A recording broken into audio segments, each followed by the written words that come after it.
और हमारे प्यारे बिहार के शिक्षक साथियों, आपका हमारे चैनल स्टडी तंत्र में बहुत बहुत स्वागत है। आशा करते हैं आप सभी स्वस्थ और मस्त होंगे।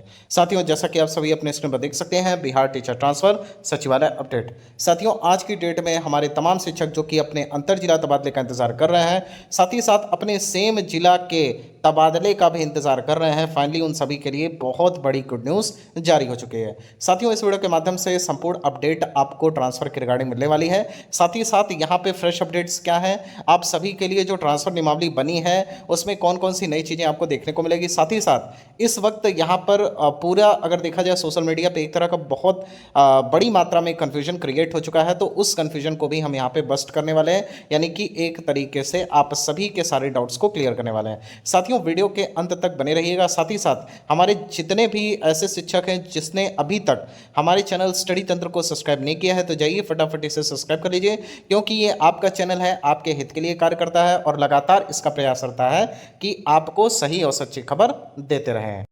चलिए साथियों, वीडियो के मुख्य भाग में आगे बढ़ते हैं। साथियों, सर्वप्रथम हम यहाँ पर बात करने वाले हैं अंतर जिला शिक्षकों के तबादले के संदर्भ में। आप सभी को पता है कि अंतर जिला शिक्षकों की जब बात आती है, जो कि अपने मतलब अपने गृह जनपद से काफ़ी दूर पर पदस्थापित हैं, या फिर हमारे जो अन्य राज्य के शिक्षक साथी हैं वो भी काफ़ी परेशान हैं, वो चाहते हैं कि उनका यूपी बॉर्डर ट्रांसफ़र हो जाए। तो जितने भी ऐसे हमारे शिक्षक हैं जो कि लगातार परेशानियों का सामना कर रहे हैं और कहीं ना कहीं विगत 2.5 वर्ष से अपने तबादले का वेट कर रहे हैं, उन सभी के लिए एक बड़ी और सकारात्मक खबर आ चुकी है। साथियों, आज की डेट में आपको बता देते हैं, जो आपकी ट्रांसफर नियमावली है, फाइनली इसकी जो ड्राफ्टिंग की प्रक्रिया चल रही थी उसको जो है कंप्लीट कर लिया गया है।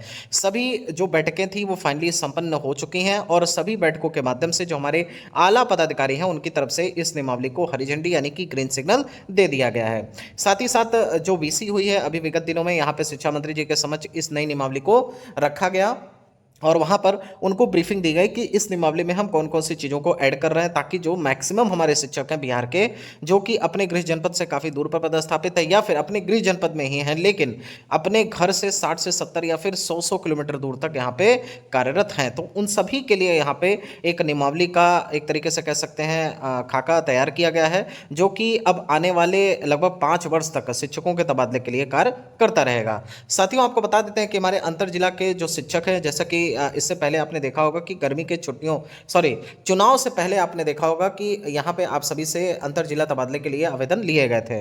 अब जब वहाँ पे आवेदन लिए गए तो उसमें क्या था कि 3 जिले का पहले आपको विकल्प दिया गया, आपको 3 जिले में से कोई एक जो है जिला मिल रहा था। अब उन 3 जिलों में क्या हुआ, आपका ट्रांसफर नहीं हो पाया, फिर आपसे पुनः 3 जिले मांगे गए, उसमें भी आपका ट्रांसफर नहीं हो पाया। हालांकि 41,000 जो आवेदन आए हुए थे, 41,000 आवेदन में से शिक्षा विभाग ने 27,000 आवेदनों का निपटारा कर दिया और 27,000 लोगों का ट्रांसफर भी किया। लेकिन ट्रांसफर कैसा हुआ, देखिए, ट्रांसफर की समस्या तब तक बनी रहेगी जब तक जो हमारा शिक्षक है वो अपने गृह जनपद से दूर रहेगा।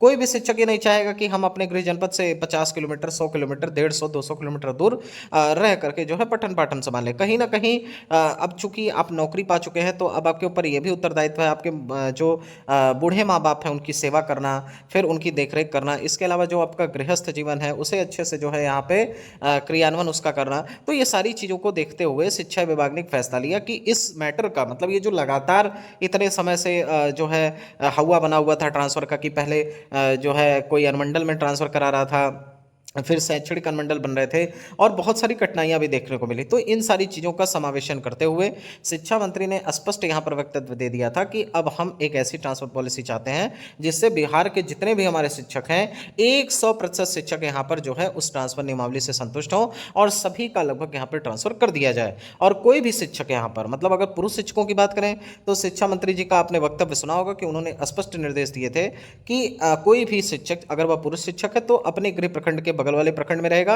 और अगर आप महिला शिक्षक हैं तो महिला शिक्षक अपने गृह पंचायत के बगल वाले पंचायत में रहेंगे, यथा स्थिति रिक्ति के अनुसार। मतलब कुल मिला जुला करके आपको बता देते हैं, जो हमें जानकारी मिली है कि पुरुष शिक्षकों का यहाँ पे जो डेटा तैयार किया जा रहा है वो उसमें बताया जा रहा है कि पुरुष शिक्षक ज़्यादा से ज़्यादा यहाँ पे 15 से लेकर के 20 किलोमीटर तक की रेंज में रहने चाहिए। साथ ही साथ जो हमारी महिला शिक्षिकाएं हैं वो ज़्यादा से ज़्यादा यहाँ पे 404 से लेकर के 5 किलोमीटर तक की रेंज में होनी चाहिए। तो इस प्रकार से शिक्षा विभाग ने अब फाइनली नियमावली तैयार कर ली है। इस नियमावली के तहत आने वाले समय में, मतलब 24 जून को ये जो नियमावली है ये कैबिनेट में जा रही है। अब ये फाइनली तय हो चुका है, आज की डेट की आपको खबर बता रहे हैं। इसको जो है आला पदाधिकारियों के माध्यम से ग्रीन सिग्नल मिला, वीसी के माध्यम से यहाँ पे शिक्षा मंत्री जी थे, उन्होंने भी ग्रीन सिग्नल दे दिया। अब जो है इसका पटाक्षेप हो जाएगा आपके कैबिनेट मीटिंग में, यानी कि जब 24 जून को आपका कैबिनेट मीटिंग होगी तो उसी में इस नई नियमावली को जो है प्रस्तावित कर दिया जाएगा, यानी कि इसको जो है ग्रीन सिग्नल देते हुए पास कर दिया जाएगा। अब क्या होगा, आगे की आपको प्लानिंग बता दे रहे हैं। तो जब आपसे यहाँ पे जो है नई ट्रांसफर पॉलिसी आपके सामने आ जाएगी। अब जो खाका है वो आपको बता देते हैं। प्राप्त जानकारी के अनुसार यहाँ पर आप सभी से 30 जून से, बहुत बड़ी खबर आपको बता रहे हैं, 30 जून से यहाँ पे आप सभी से आवेदन लेने की तैयारी चल रही है। यानी कि आप सभी लोग अब तैयार हो जाइए, अपने गृह प्रखंड के बगल वाले प्रखंड के चुनाव के लिए तैयार हो जाइए। साथ ही साथ अब इस बार आपको विद्यालय चुनने का अवसर दिया जा रहा है और न्यूनतम 3 और साथ ही साथ मैक्सिमम आप 30 विद्यालयों तक का चयन कर सकते हैं। और शिक्षा विभाग की पूरी मंशा है कि आपने जो विकल्प दिए हैं उन्हीं विकल्पों के आधार पर आपका जो है ट्रांसफर किया जाए, या फिर यथासंभव आपको जो है निकटतम विद्यालय में पदस्थापित कर दिया जाए। तो अब लोग, आप सभी लोग तैयार हो जाइए। अब यहाँ पे क्या है कि बहुत सारे हमारे शिक्षक हैं, जैसे कि टीआरई 3 के शिक्षक हैं। ऐसा देखने में आ रहा है कि टीआरई 3 के शिक्षकों के समक्ष इतनी बड़ी समस्या आन पड़ी है कि उनका जो, जब वो डेमो पोर्टल पे जा रहे हैं तो डेमो पोर्टल में जब वो ट्रांसफर वाले ऑप्शन को एक्सेस करने की कोशिश कर रहे हैं तो उसमें इनवैलिड पासवर्ड या फिर इनवैलिड यूजर आईडी लिख करके आ रहा है, इत्यादि बहुत सारी चीज़ें हो रही है, किसी किसी का खुल नहीं रहा है। हाँ, इसमें हेड टीचर साथी भी हमारे हैं। हेड टीचर साथियों का क्या है कि यहाँ पे जब वो मतलब ट्रांसफर विंडो को एक्सेस करने की कोशिश करें तो वहाँ पे बता रहा है कि यू आर नॉट एलिजिबल। तो इस तरीके से कुछ आपके पॉपअप ऑप्शंस खुल करके आ रहे हैं। तो अब क्या है कि एक तरीके का सोशल मीडिया पे वेव चल गया है, एक तरीके से कह सकते हैं कन्फ्यूजन का एक वेव आ चुका है कि अब क्या हमारे प्रधान शिक्षक साथी रह जाएंगे इस बार, क्या हमारे टीआरई 3 के शिक्षक रह जाएंगे। तो अब यहाँ पे क्या है ना कि अब इतना बड़ा कन्फ्यूजन हो गया, तो फाइनली अब हमको सामने आना ही था, तो हमने इन सारी चीज़ों को जो है पता कर लिया है। तो आप सभी को बता देते हैं, हमें जो जानकारी प्राप्त हुई है कि ये सारी चीज़ें मात्र अफवाह हैं। जो आपका डेमो पोर्टल है, आपको पहली बात बता देते हैं, डेमो पोर्टल पर आपसे आवेदन लिए ही नहीं जाएंगे, ये बात सत्य है।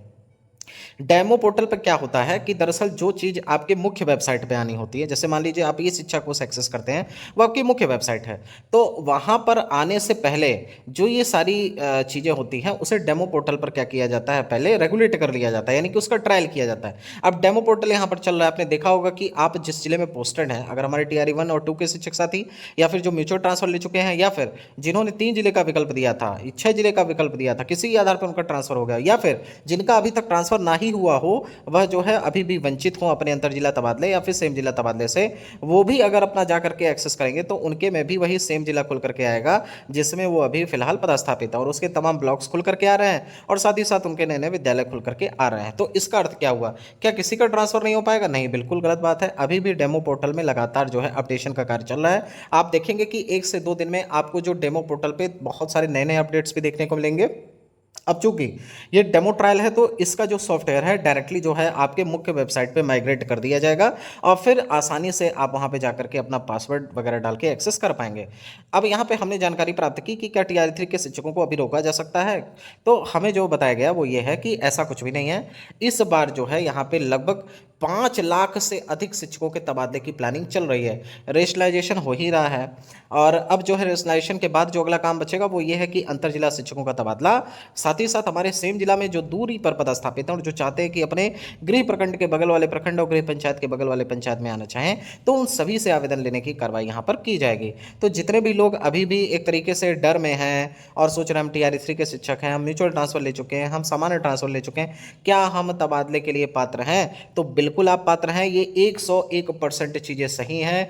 हमें जो जानकारी प्राप्त हुई है सभी शिक्षकों के तबादले को लेकर के शिक्षा विभाग गंभीर है और किसी भी एक शिक्षक को आप लिख करके रख लीजिए, कोई भी एक शिक्षक 101% यहाँ पर ऐसा नहीं रहेगा जिसका ट्रांसफर नहीं होगा। जितने भी लोग यहाँ पे आवेदन करेंगे उन सभी का ट्रांसफर यहाँ पे शिक्षा विभाग करेगा। हाँ, ये हो सकता है कि कुछ लोगों को बहुत नज़दीक पंचायत मिल जाए, कुछ लोगों को बहुत नज़दीक प्रखंड मिल जाए, हो सकता है कुछ लोगों को यहाँ पे 1 से 2 प्रखंड छोड़ करके भी मिले, क्योंकि देखिए सारी चीज़ें रिक्ति के अनुसार होनी है। आपने देखा होगा कि आज की डेट में शिक्षा विभाग का लेटर भी आया है कि किस तरीके से अनुपातीकरण करना है, मतलब जो है एक मानक तैयार किया गया है। मानक SOP में बताया गया है कि इतनी संख्या है तो इतने शिक्षक हमको चाहिए, तो कुछ इस तरीके से प्लानिंग चलेगी। लेकिन कुल मिला जुला करके मान लीजिए कि आप सभी के ट्रांसफर को लेकर के शिक्षा विभाग गंभीर है। आप सभी से आवेदन, चाहे हमारे हेड टीचर साथी भी हों, उनसे भी आवेदन लेने की यहाँ पे तैयारी चल रही है और 30 जून से यहाँ पे आप आवेदन कर पाएंगे, हमें जो जानकारी प्राप्त हुई है। हो सकता है उससे पहले भी आपको आवेदन देने का मौका मिले, लेकिन फाइनली जो हमें प्राप्त जानकारी के अनुसार जो सटीक बातें पता चली हैं वो ये है कि 30 जून से आप आवेदन करेंगे और आवेदन के लिए आपको पूरे के पूरे 15 दिवस का समय मिलेगा, यानी कि 15 दिन आपको मिलने वाले हैं आप आवेदन करने के लिए। तो यहाँ पे आपको लगभग 2 सप्ताह का समय मिलेगा, 14 से 15 दिन, और 15 जुलाई तक आप आवेदन करेंगे और जुलाई के अंत तक मान करके चलिए आपका ट्रांसफ़र कर दिया जाएगा। कुल मिला जुला करके आप सभी लोग जो अपने मन में एक तरीके से कन्फ्यूजन लिए हुए बैठे हैं उसको खत्म करिए, आप सभी का ट्रांसफ़र होने जा रहा है। साथ ही साथ एक वर्ष में दो बार आपको ट्रांसफ़र का मौका मिलेगा, एक बार ठंडी के टाइम पर, एक बार समर वैकेशंस के टाइम पर। और आने वाले समय में कोई भी नई जानकारी होगी हमारे चैनल के माध्यम से आपको प्रेषित कर दी जाएगी। अगर आप चाहते हैं ट्रांसफर के रिगार्डिंग लगातार ऑथेंटिक और जेन्युइन अपडेट प्राप्त करना तो हमारे चैनल स्टडी तंत्र से अवश्य जुड़ जाइए। साथियों, यहाँ तक वीडियो देखने के लिए आप सभी का बहुत बहुत धन्यवाद। ईश्वर करें आपका दिन शुभ हो। Thank you so much.